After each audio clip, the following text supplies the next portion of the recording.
Advertising, it seems, is everywhere. Almost anywhere we go and everywhere we look, we're surrounded by ads offering us deals, suggesting products to us, and insisting we give them our attention.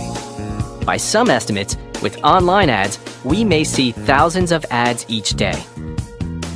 But when did this all begin? And how did it get so crazy?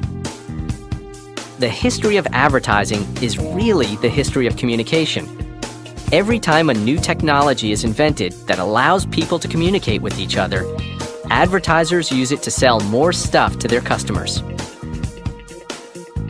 It all began thousands of years ago. We don't really know when.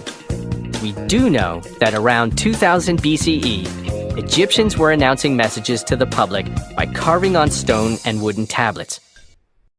Advertising as we know it today started with the invention of the printing press in the 1400s.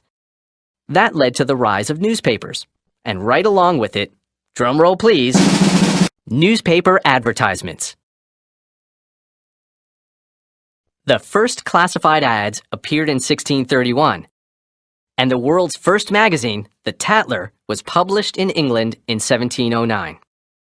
Ever since, newspaper and magazine ads have recommended everything from coats to carriages to hair care products to their readers. Yes, more barbers, more customers, more... Mail services have been delivering letters to people for thousands of years. But by the late 1800s, modern-day efficiency meant that it cost a sender a lot less to mail something.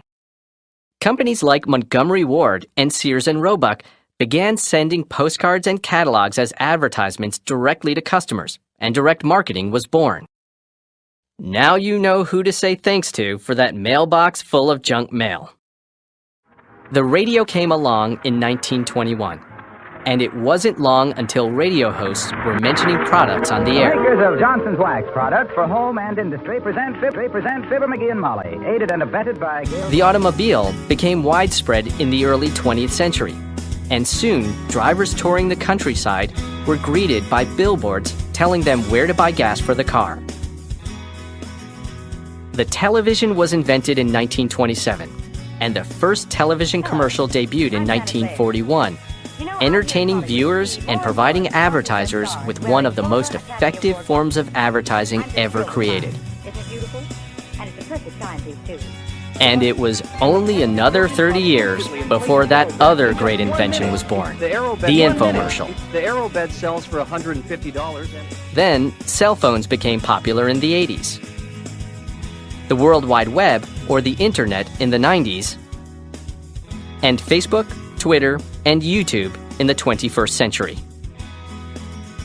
With each new technology, there were new kinds of ads demanding that we pay attention. And tomorrow? Who knows? Perhaps advertisers will propose that advertisements be broadcast in our dreams, or get messages to us in our contact lenses, or show us ads on places like the moon. One thing is for sure. As long as there are things to sell and ways to communicate, advertisers will find ways to advertise.